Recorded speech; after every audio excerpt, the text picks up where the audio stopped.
Okay, guys, so I'm picking up where we left off in class today on page 322. It's the end of chapter 44, and we're going to continue on to chapter 45. So we're on page 322 with the candle. Shout out to Tavion. Oh, have mercy on my daughter, Monsieur d'Avrigny, murmured Villefort. Ah, you've named her yourself, you, her own father. Have mercy on me, Valentine. Listen to me. It is impossible. I'd rather accuse myself than her. No mercy. This crime is flagrant. Your daughter packed the medicine that was sent to Monsieur de Saint-Méran, and he died. She prepared Madame de Saint-Méran's beverages, and she died. She brought a pitcher of lemonade to Monsieur Noirtier, and he escaped only by a miracle. Listen to me, cried Villefort. Pity me. Help me. No, my daughter is not guilty. I will not drag my daughter into the hangman with my own hands. The very thought of it makes me want to tear my heart out. And what if you were mistaken, doctor? What if it were someone else than my daughter? What if I were come to you someday, pale as a ghost, and say to you, murder! You killed my daughter. Very well, said the doctor, after a moment of silence. I'll wait. Villefort looked at him as if he had difficulty in believing his own ears. But, continued the doctor in a slow and solemn tone, if someone else in your house falls ill, or if you yourself should be stricken, don't call me, for I will never come here again. I'm willing to share your terrible secret with you, but I'm not willing to have shame and remorse grow in my conscience, as crime and grief are going to grow in your house. Goodbye, Monsieur de Villefort. Chapter 25. It was late at night when Andrea Cavalcanti returned to the Hotel des Princes, but no sooner had he set foot in the courtyard than he found the concierge of the hotel waiting for him, cap in hand. Sir, that man was here, said the concierge.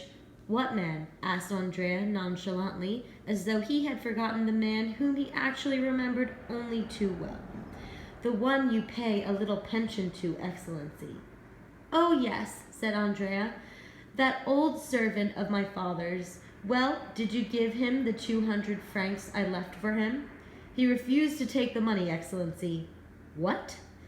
He said he wanted to speak with you, Excellency. At first, he wouldn't believe me when I told him you were out, but I finally convinced him, and he left this letter for you. Let's have it, said Andrea. He took the letter and read these words. You know where I live. I will expect you tomorrow morning at 9 o'clock. Come up to my room when you've finished with the horses, said Andrea to his groom. He had just finished burning Caderousse's letter when the groom entered. You're about my size, aren't you, Pierre? Asked Andrea. I have that honor, Excellency, replied the groom. I have an appointment with a girl tonight, and I don't want her to know who I am. Lend me your clothes and your papers so that I can sleep in a hotel tonight. The groom obeyed. 5 minutes later, Andrea, completely disguised, left the Hotel des Princes without being recognized, hired a cab, and had himself taken to the Auberge du Cheval, Roque des Puix. The next morning he left the inn, went to the Rue Menilmontant, and stopped before the door of the third house on the left. Are you looking for someone? Asked a fruit seller on the other side of the street. I'm looking for Monsieur Pailletin, the retired baker? That's right. Take the stairway on your left at the end of the courtyard. He lives on the 4th floor. Andrea followed these directions and rang at the door on the 4th floor. A moment later, Caderousse's face appeared behind the grating of the door. You're right on time, he said. He unlocked the door. On entering the room, Andrea angrily threw his cap at the chair. It missed and rolled across the floor. Don't be angry, my boy, said Caderousse. Look at the good breakfast we're going to have. Nothing but things you like. Andrea smelled the odor of garlic and fresh grease given off by Provençal cooking of an inferior order. In the next room, he saw a table set for two, with 2 bottles of wine, a generous measure of brandy in a decanter, and a fruit salad in a cabbage leaf carefully arranged on an earthen plate. If you ask me to come here just to have breakfast with you, you can go to the devil, said Andrea irritably. My boy, said Caderousse sententiously. It's good to talk while eating, and aren't you happy to see your old friend again? I'm overjoyed. Hypocrite, said Andrea. If I didn't like you, would I put up with this miserable life you make me lead? I see you're wearing your servant's clothes. Well, I could have had a servant too. I could have a Tilbury like you, and I could eat in fashionable restaurants the way you do. And why do I deprive myself of all of that? Because I don't want to cause any trouble for my friend Benedetto. But you'll have to admit, I could have those things if I wanted to. Isn't that right? Caderousse's eyes made the meaning of his sentence perfectly clear. Meanwhile, he continued, sit down and let's eat. Andrea opened the bottles and energetically attacked the bouillabaisse. Young and vigorous as he was, his appetite still prevailed over everything else. Isn't that good? Asked Caderousse. It's so good that I don't understand how a man who can cook and eat such good things could ever be unhappy. And yet all my happiness is spoiled by one thought, said Caderousse. What's that? The thought that I'm living at the expense of a friend. I, who always earned my own living before. Oh, don't worry about that. I have enough for two. Just the same, I'm full of remorse, but I have an idea. Andrea shuddered. Caderousse's ideas always made him shudder. It's a shame the way you always have to wait till the end of the month for your allowance, continued Caderousse. If I were you, I'd ask for 6 months' allowance in advance on the pretext that I wanted to buy a farm. Then I'd take the money and disappear. Why don't you follow your own advice? Asked Andrea. Why don't you take 6 months of your allowance in advance, or even a year, and go to Brussels with it? How do you expect me to live on 1,200 francs? I have a better plan. Could you, without sending a sou of your money, let me have 15,000 francs? No, wait a moment, that's not enough. I don't want to become an honest man for less than 30,000. No, I can't do it, replied Andrea curtly. I don't think you understood me. I said, without spending a sou of your own money. Do you want me to steal so I can spoil everything for both of us and get us both put back in prison? Oh, I don't care whether they catch us or not, said Caderousse. I often miss our friends back in their prison. I'm not heartless like you. You never want to see them again. This time, Andrea not only shuddered, but turned pale. Don't do anything foolish, Caderousse, he cried. Don't worry, Benedetto, my friend. All you have to do is find a way for me to earn the 30,000 francs for myself without involving yourself in any way. All right, I'll try. I'll keep my eyes open. In the meantime, I want you to increase my allowance to 500 francs. I'd like to hire a maid. All right, you'll have your 500 francs, but it's going to be hard for me. I don't see why, said Caderousse, since your money comes from a limitless supply. Andre seemed to have been waiting for this remark. A gleam appeared in his eyes, then vanished almost instantly. Yes, he said, the Count of Monte Cristo treats me very well. He's very rich, isn't he? He certainly is. I go to his house often, so I can see for myself. The other day, a banker's clerk brought him 50,000 francs in a portfolio. Yesterday, a banker brought him 100,000 francs in gold. And you go into that house? Asked Caderousse eagerly. Whenever I like. Caderousse remained silent for a moment. It was easy to see that he was turning over some profound thought in his mind. Then suddenly he said, Oh, how I'd like to see that. It must be wonderful. It's magnificent. Doesn't he live on the Avenue des Champs-Élysées? Yes, at number 30. You'll have to take me there someday. You know that's impossible. Yes, I suppose you're right, but tell me about it. Is it a big house?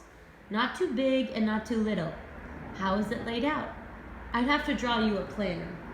Here, said Caderousse, going over to his desk and taking a sheet of paper, some ink, and a pen out.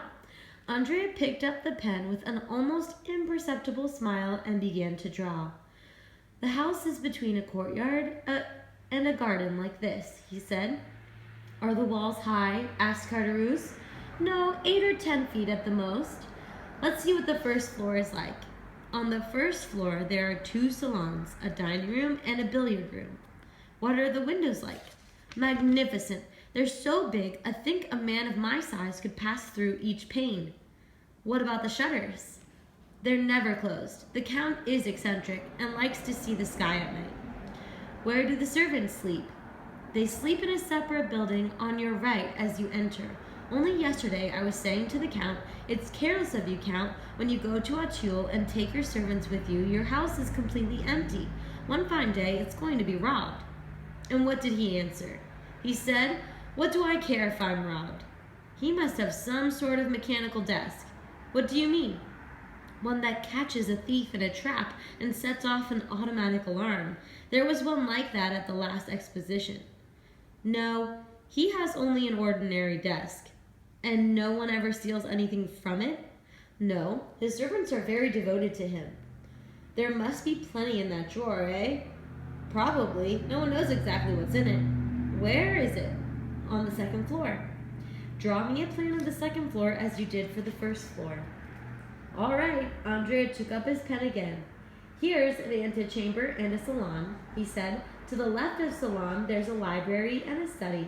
To the right of salon, there's a bedroom and a dressing room. The desk is in the dressing room.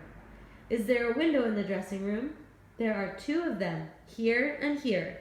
Andrea drew in the windows on his plan. Caderousse became thoughtful. Does he go to Auteuil often? He asked. 2 or 3 times a week. Tomorrow, for example, he's going to spend the day there and stay overnight. Are you sure? He asked me to come to dinner there. Will you go? Probably. And when you go there for dinner, do you stay overnight? If I feel like it. Caderousse looked at the young man as though to tear out the truth from the bottom of his heart. But Andrea took a case of cigars from his pocket, calmly lit one of them, and began to smoke in a perfectly natural manner. When would you like your 500 francs? He asked. Right now, if you have it. I don't carry 500 francs in my pocket. Then leave it with your concierge and I'll stop by for it. Today? No, tomorrow. I won't have time today. All right, tomorrow. And you won't bother me anymore, will you? Never, but let me give you some friendly advice. What is it? I advise you to leave that diamond ring with me. How can you make such a stupid mistake? Are you trying to get us both caught again? What do you mean? You've dressed yourself like a servant, but you're still wearing a diamond ring worth 4,000 or 5,000 francs. There's a very accurate appraisal. You ought to be an auctioneer. I know something about diamonds. I had one once.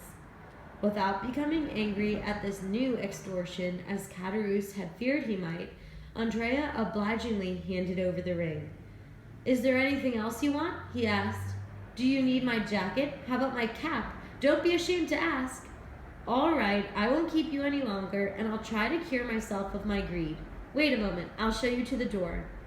Never mind, I'll have to. Why? Because there's a little secret on the door, a precaution I thought it advisable to take, one of Huret and Fitch's locks, revised and corrected by Gaspard Caderousse. I'll make one for you when you become a capitalist. Thanks, said Andrea. I'll let you know a week in advance. They parted. Caderousse remained on the landing while he had seen Andrea walk down all 3 flights of stairs and cross the courtyard. Then he hurried back into his room, carefully locked the door, and began to study with profound attention the plan which Andrea had left him.